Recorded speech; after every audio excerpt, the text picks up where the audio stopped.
going on, y'all? Welcome back to the WeldLab, man. Today is another day. Right now I got this 2G that I'm doing. I already did rooting hot on it yesterday because we were supposed to get some bad weather coming in today. And whenever you work for a chemical plant, they do not like whenever you leave something tacked up. If you start it, you need to hurry up and finish it. Do at least 30% on it. I had to stay a little late to do this. Now I need to hurry up and finish this out because we're supposed to have some bad weather coming in today, so they want me to hurry up and do it.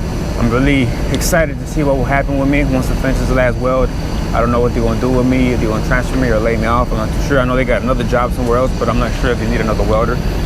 But for my hot pass, I went and walked the cup. That's why it looks really, really good.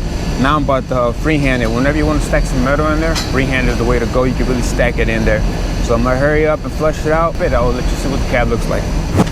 Okay, I just did my fill. And this is what it looks like, just freehanding it. You can stack, like I said, you can stack a good bit of metal in there. Whenever you do these 2G welds, sometimes since you're playing with gravity, the weld will fall down. The key for it to be a good weld, you have to make sure everything is completely flushed. And sometimes you might need to have like a little small stringer on the top because it drips down. Kind of like what I did here. It doesn't have to look fancy as long as it's completely flushed. So whenever you cap, you don't have no undercut. I'm gonna go ahead and cap it now. I'm gonna do a 2-stringer cap on here. I'm gonna turn on my heat down some. I did the fill in hot on 60, my SA200, so I'm gonna drop it down to about 50 so I can take my time. So 2B cap, I'll let you see what it looks like. All right, fellas, so I just finished up. Check out the cap, what y'all think. Haters, say y'all negative comments, but I just finished it out. I like how it came out. It took me about 10 minutes to do fill and cap. Not too bad. Usually when I do these like on jack stands, I time myself the other day. Using 1/8 all the way out. It takes me about 20 minutes to finish one out, and that's everything squared, everything looks good. If I was to use like 532, I think I can knock it off in about 15 minutes. But once you get on the rack, you know, it's a little different. You got all these obstacles. You gotta sit on this pipe. This pipe actually over here, this one right there is actually hot. So you can't even sit on it because your ass starts to burn. But man, I just finished up, guys. I'm about to go let my foreman know that I'm done. They probably just let me sit down for the whole day and just let me chill out until they figure out what they're gonna do next. I think they're gonna hydro. But like I said, what I want to know is what's gonna happen with me, man. I've been getting some leads of other jobs. I was supposed to go to West Texas, if y'all know, but I contacted my connect the other day, and he said they're having some contract issues. He told me just hang on tight, but I don't got time to wait, so I'm gonna be looking for a job soon that they do let me off, but time will tell. But let me get off, get my tools, drag all my leads down, let my helper roll me up, and I'll keep y'all posted, let y'all know what's gonna happen with me. What's going on, WeldLab family? Today's a new day. Yesterday after I did that weld, I only did a little spool piece that we needed to finish up, some modifications. It was like 2 flanges and 190. So I finished that out. Right now we're doing the hydro, but today is my last day. He told me it's my layoff day today. They was trying to transfer me to another job site, but they was full already. So it is what it is. This is part of the game, you know. I'm happy it lasted this long. It was only supposed to be a 4-week job, and it lasted a little longer. So what I'm gonna do now is just look for another job. So the next video that y'all see, you know, show you how I get jobs, try to network, hitting people up. I'm gonna just go around Houston and see what they got. So yeah, fellas, your boy got laid off, man. The job was completely done. They didn't have anything else for me. But let me show you where I'm at though. Not that building, but behind this building. It's called Republican Testing Laboratories. I actually found a new job. I'm gonna be testing today. I'm gonna have a separate video come out of me testing, so that'll be the whole separate video. I'm gonna tell you how I prepare, what I use, what I bring with me, everything else. Today I'm not gonna be talking much about that, and honestly I don't even know what kind of weld test I'm gonna take. I asked the people what test I'm taking in the office, and they didn't know, but they did say it's 3 tests. One will be a restricted test. It's been a long time since I have took a restricted test, so I'm pretty excited to see how good I could do. But like I said, whole separate video. I'm also be telling y'all more about this job. This job is gonna be a little bit different than what I usually do, simply because it's like a mega construction job. It's gonna be like for a year long. I want to give a huge shout out to my boy Dennis. He's the one who could not plug me up with this job.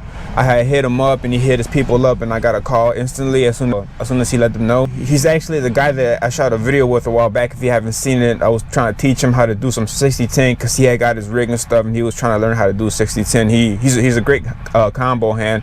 He was actually one of my foremen at one time, but he had wanted to learn a little bit of 60-10, so I had went over to his crib, and you know, we cool people. But anyway, huge shout out to him for plugging me up with this job. If you've been following my channel, I've been getting laid off a lot, jumping around. It's because, not because I'm a shitty welder. I know I be getting some comments saying, oh, if you wasn't a shitty welder, you wouldn't be getting laid off, and a whole bunch of other stuff.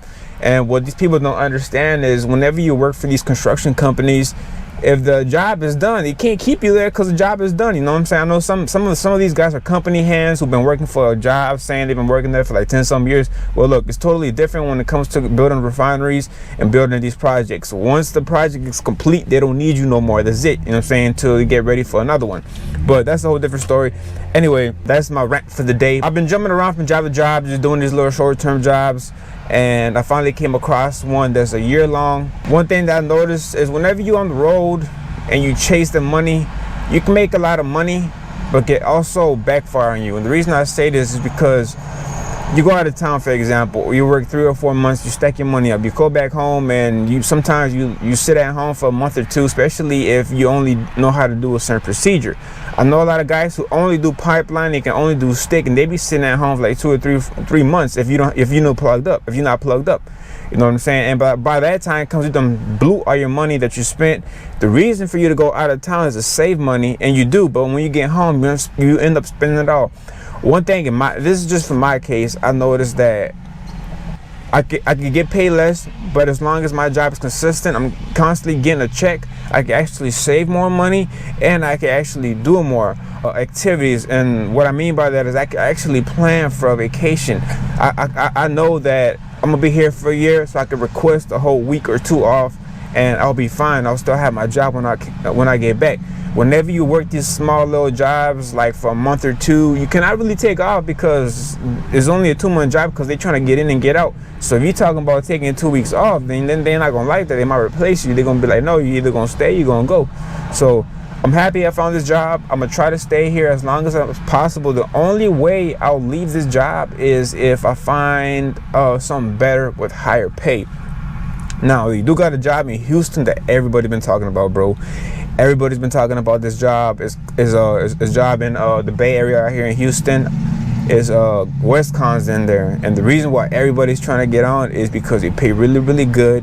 You know what I'm saying? It's with your rig, you know, and you in Houston, and you get per diem. You cannot beat that, man. I know some of these guys out here who worked at the other Wisconsin job. They was making some money, man. Everybody been asking me about it. I do not have a plug. I'm working on it though. I've been trying to hit people up. I actually found a potential guy who could potentially get me on there. You know, hopefully he gets me on there. I've been trying to work on it. But if you know somebody at Westcon who could get me on, man, put your boy on, man. And I promise I'll stay. I ain't gonna drag up. I'm actually looking for some stability, man. This job where I'm at, like, it's gonna be a year, but since I'm getting so late to the project, I highly doubt they'll keep me towards the end of the year because they already have their people, you know. But I'm still happy I found something, you know. I'll be able to stay in Houston. I still got the other job back in Wisconsin. They should be getting ready to kick off about another month or 2, but most likely I'll probably send one of my homeboys out there with the rig. You know, somebody who's trying to break out. I'll pick one of my guys. What's up, guys? Today was my first day of work. I did my production welds. I did a 12-inch schedule 40. But dude, I was having some trouble because we was using the TIG wire 80S. You know, it burns similar to 70S too, but it's still a little different, and it's been a long time since I burned that type of wire. It feels like you're putting a bead in there, but when you look at it, it looks flat, dude. But I was able to figure it out. I did my root at like 125, filling cap, about 200 amps. I think it was shoot QC about it. Everything came out good. But this job is a little different than what I usually do. If you haven't followed my channel, you know, like I said, you know, I'm usually jumping around, but this is like a long-term job. This is a make construction job, and the rules are a little different over here than what y'all used to seeing me do. For example, I cannot wear a pancake no more. I have to wear a regular hood. You have to have the little flip lens in there. Now, if you like me, and you have a pipeliner, you can buy the adapter, which is the Sellstorm, I believe it's called. All you gotta do is buy that piece, make a cutout on your regular welding hood, and just put the adapter on there and screw it on there. Another thing is that I also need to wear a hard hat at all times. That's why I have the little halo around. I like to use a halo instead of the clips. That's what I prefer to use. Let me show you what else I got. And I bought this flashlight because in this job site I will be doing like a whole bunch of heavy weld, big old pipe, and you need a good flashlight so you can see the root in there. And dude, this is a beast, man. I was actually gonna return it because I thought it was like 1,200 looms and there's only 500. But when I started looking at the reviews, man, this thing shoots up to like a mile. You can see a beam up to a mile, so it's crazy. So I decided to keep it, and I did a little test. Check it out. What's up, guys? I'm about to show y'all right now why I decided to keep this flashlight. Right now I'm at my apartment. I'm on the 20th floor, And this is a light that I was telling y'all, man. Watch. I want you to look at that parking lot over there. Watch how far this reaches. You see that? That's crazy, dude. I can reach way out there. Now watch. They got another building, the church right over there. I can literally shine way across, and that's far, dude. That's far as hell. I can shine all the way up to that building in the corner. This flashlight is a beast. So yeah, man, I highly recommend this flashlight. I also have the link to the description box below. It's kind of pricey though. I pay like 80 bucks, but it's rechargeable. It's USB-C, which is another thing that I like. It feels really good, heavy duty. Feels real good, and I like how it looks. But another thing, a lot of y'all be asking me what kind of caps I like. Now, if you know me personally, I never wear caps. I always have a bandana up, and I just started wearing caps. And the reason is because I could never find a cap that I like, because I feel like I used to hate how they feel. They will always fall off. But my homeboy Mac told me about the ones he gets, and these are the Brendas, and you can buy them from Champion Welding Supply in Houston. Dude, these are some of the best ones I have. The quality looks real good. Another thing I like about them is that they're thick, and whenever you wash them, they don't shrink. They shrink a little bit, but not that much compared to other ones. But I really like how they fit. It feels really good. The quality on them is amazing, dude. For example, I got this regular white cap hood. I washed it already, but look how it shrinks. It's not a good buy, man. It shrinks. It looks real cheap. It's real thin compared to the Brendas. I already washed this one, and whenever you wash them, they stay the same, bro. They don't wrinkle up, they don't shrink. They look really good. I highly recommend these welding caps. I will try to find them.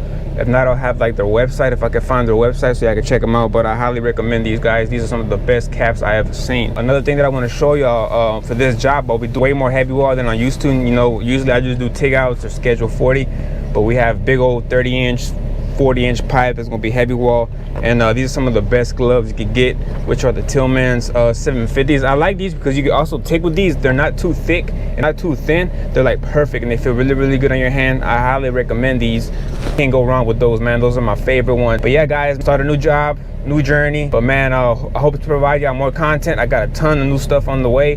Hope y'all enjoy it. If you have any ideas, you want to see me do something, let me know. But let me know, guys. I'll try to push that video out for y'all. But I'll see y'all next time. Peace.